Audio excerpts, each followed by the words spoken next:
अस्सलाम वालेकुम जी। आज का लेक्चर हमारे पास है conservation of linear momentum in Lagrangian formulation. इससे पहले हमने conservation of momentum Newtonian mechanics के तहत पढ़ा था। तो आज देखेंगे कि आपके पास लैग्रांजियन फॉर्मूलेशन में इसे कैसे समझा जाता है, कैसे पढ़ा जाता है। तो ये हमारा आज का मेन टॉपिक है। तो शुरू करते हैं जनाब। हमारे पास है conservation of linear momentum in Lagrangian formulation.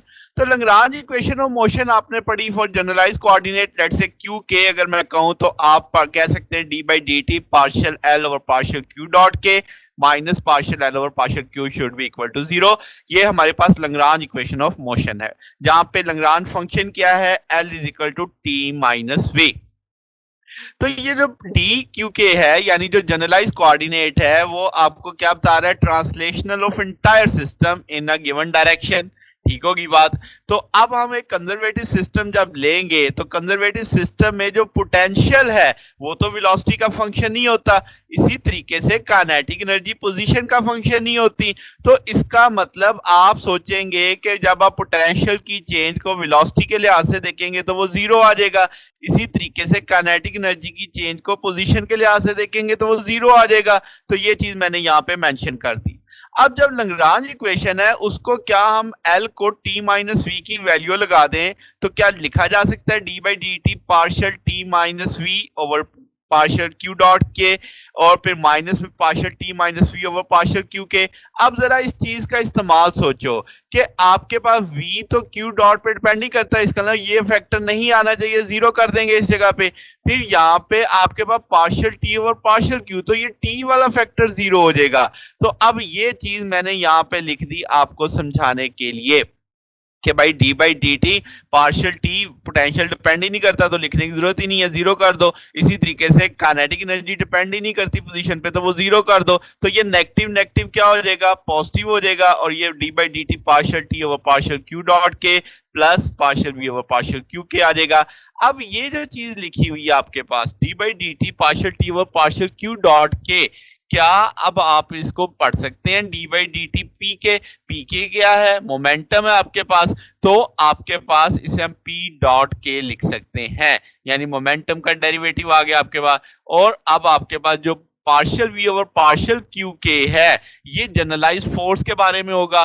ठीक है, क्योंकि कंजर्वेटिव सिस्टम चल रहा है ना, तो आपके पास applied force gradient of the potential force के बराबर होता है, तो आपने नेगेटिव ग्रेडियंट ऑफ पोटेंशियल को जनरलाइज फोर्स के बराबर समझा। अब ये यहाँ पे नेगेटिव है, दूसरी तरफ जाता है पॉजिटिव है, दूसरी तरफ जाता तो नेगेटिव में आ जाता, नेगेटिव आता तो सारे का सारा किसके बराबर लिखा जा सकता था, क्यू के बराबर। और इस सारी चीज को D by D T partial T over partial Q dot K, ये हमारे पास D by D T P K मैंने लिख दिया आपको। तो अब आप जरा समझो, ये रिलेशन आपके कोई देखा देखा लग रहा है। क्यू के क्या है, फोर्स, पी के क्या है, मोमेंटम। तो क्या force rate of change of momentum Newtonian physics में यही पढ़ा था ना, मगर अब मामला है जनरलाइज का कि यहाँ पे जनरलाइज फोर्स है, जनरलाइज मोमेंटम है या कंजुगेट मोमेंटम आप बोल सकते हैं। तो आपके पास D by D T P K आ जाएगा। तो ये चीज आप पी डॉट ए भी लिख सकते हैं क्यू के बराबर।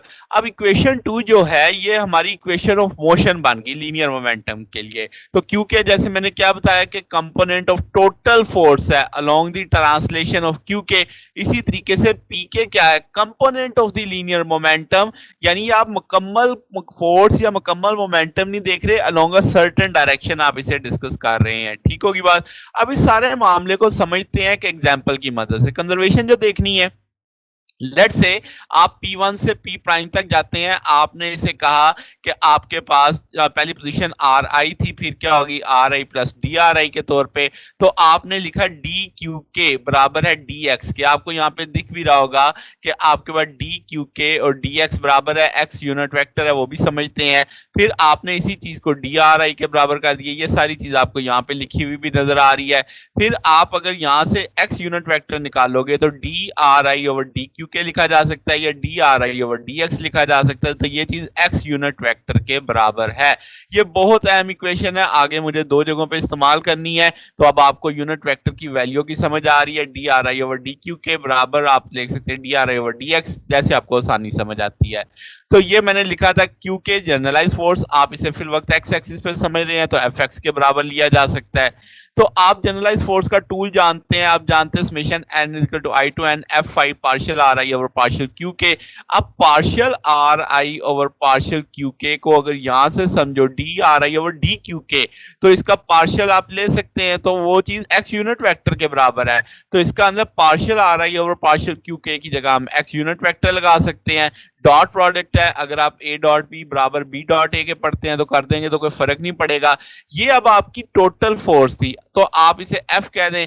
आपके पास मैक्सिमम आंसर तभी आएगा अगर दोनों की डायरेक्शन सेम होगी, तो आप x component of the force ले लें तो वो Fx आपके पास आ जाएगा। x यूनिट वेक्टर जब डॉट ओपन करेंगे तो यूनिट वेक्टर का मैग्नीट्यूड 1 होता है, और f का आपने वो कंपोनेंट लेना है जो x की सिमत में होगा, तो वो Fx होगा। तो आपके पास वो 1 जो होगा वो Fx से ज़रब खाएगा, तो मैक्सिमम आंसर आ जाएगा Fx आपके पास। समझ आ गई बात? तो ये इस तरीके से आपने इसे सॉल्व किया है। अब जनाब कंपोनेंट ऑफ द फोर्स की बात करें तो P आपके पास P के आप लिख सकते हैं partial T over partial Q dot K के। अब काइनेटिक एनर्जी का टूल हम सब जानते हैं 1/2 mv स्क्वायर होता है, तो V को हमने RI डॉट स्क्वायर की सूरत में लिखा है, ठीक है। अब आपने ये काइनेटिक एनर्जी की वैल्यू यहाँ पे प्लेस कर दी। अब आपके पास partial over partial Q dot अंदर डिफरेंशियल करने जाएगा। जब वो अंदर डिफरेंशियल करने जाएगा पावर नीचे उतरेगी, और एक दफा बगैर पावर के डिफरेंशियल करेंगे 2 से कट जाएगा। और ये जो चीज लिखी हुई है partial RI over partial Q dot को आप समझ सकते हैं कि ये बराबर लिखा जा सकता है partial RI over partial Q, क्योंकि ऊपर वाले का भी डेरिवेटिव टाइम के लिहाज से, नीचे वाले का भी डेरिवेटिव टाइम के लिहाज से अगर आप ऊपर नीचे इंटीग्रल उठा लेते हो तो वो आपका कट जाएगा, तो सिंपल बाकी क्या बचेगा partial RI over partial Q के। तो आप इस तौर पे इसे यहाँ पे मेंशन कर सकते हैं, यानी आपने partial RI dot partial Q dot K को बराबर मान लिया partial RI over partial Q के, वो वैल्यू यहाँ पे प्लेस कर दी। अब आप जानते हैं कि भी partial RI over partial Q के तो x यूनिट वेक्टर के बराबर होता है, वो भी आपने लगा दिया। डॉट प्रोडक्ट है तो ऑर्डर चेंज कर देंगे, कोई फर्क नहीं पड़ेगा। अब ये सारी चीज आपको टोटल मोमेंटम रिप्रेजेंट कर रही है, तो डॉट प्रोडक्ट में तो वही मैक्सिमम आएगा ना जो x यूनिट वेक्टर की सीमत में ही होगा। मोमेंटम का वो वाला कंपोनेंट तो वो px आ जाएगा, x यूनिट वेक्टर जब मल्टीप्लाई करेगा तो 1 आ जाएगा, क्योंकि उसका मैग्नीट्यूड 1 होता है। डॉट प्रोडक्ट ओपन करेंगे a dot b, a because of theta होता है, तो आप लिखेंगे फर्स्ट का मैग्नीट्यूड 1, सेकंड का मैग्नीट्यूड px आ जाएगा, और cos 0 हो जाएगा। cos 0 क्यों होगा? क्योंकि आपने x कंपोनेंट उठाया है। तो अच्छा जी, तो अब आपके पास p के px के बराबर आ गया। ये साबित हो गया कि हम x की सीमत में मूव कर रहे हैं। तो लेट्स से अगर आप ट्रांसलेशनल कोऑर्डिनेट जो आपने लिया हुआ है q के जनरलाइज कोऑर्डिनेट उसे साइक्लिक मान लें, तो इसका मतलब वो अब आपके पास L is equal to T minus V में नहीं आएगा। तो आपने जो इक्वेशन बनाई थी अभी शुरू में, उसमें से फिर ये वाला फैक्टर तो जीरो हो जाएगा, क्योंकि जब आपका जनरलाइज साइक्लिक कोऑर्डिनेट अपीयर ही नहीं हो रहा तो आप उसके लिए ऐसे डिफरेंशियल कैसे कर सकते हैं? तो ये फैक्टर खत्म हो जाएगा। तो रिमेनिंग फैक्टर आपके पास ये बच गया partial T over partial Q dot को आप जानते हैं कि आपने क्या पढ़ा हुआ है, P पढ़ा हुआ है। तो अब आपके पास इसका मतलब जब आप किसी चीज का डिफरेंशियल लेते हैं और जवाब जीरो आ जाए तो आप मानोगे कि वो चीज क्या है? कांस्टेंट है। तो इसका मतलब P के कांस्टेंट है, तो हम कह सकते हैं लीनियर मोमेंटम कंजर्व है। तो इसका मतलब अब नतीजा क्या हुआ कि अगर आपकी अप्लाइड फोर्स, क्योंकि Q के जीरो हुआ था ना, तो आपने ये वाला फैक्टर वैनिश किया था बीच में से, तो इसका मतलब मोमेंटम उस जो आपके पास सिमत में मोमेंटम आपका कंजर्व हो जाता है। तो आप कह सकते हैं कि जो आपका जनरलाइज मोमेंटम है कॉन्जुगेट है साइक्लिक कोऑर्डिनेट में कंजर्व होता है।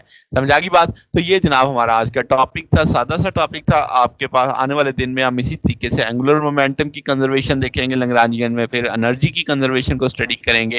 तो ये हमारा जनाब आज का टॉपिक था। अगर आपको इसमें कोई बात पूछनी हो, कोई डाउट हो, तो नीचे कमेंट्स में पूछ सकते हैं। वीडियो अच्छी लगी हो तो वीडियो को लाइक कीजिएगा, दोस्तों के साथ शेयर कीजिएगा, चैनल को भी सब्सक्राइब कर दीजिएगा। अब तक के लिए इतना ही, बाकी इंशाल्लाह फिर नेक्स्ट देखेंगे। ओके, अल्लाह हाफिज।